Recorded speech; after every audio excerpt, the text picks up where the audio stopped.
Hello friends, today a Nissan mini truck came in our workshop with the blown head gasket, and when we dismantled and removed the head, the view was like that. Number 2 and number 3 cylinder compression mixing up. This is the view of the head. There you can see no sign of burning in number 2 and number 3 cylinder head.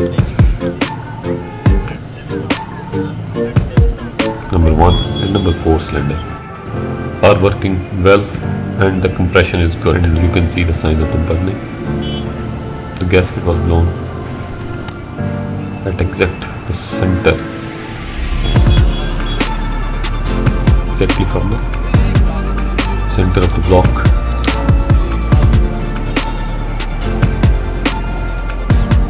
And the compression was crossing into the second and third cylinder.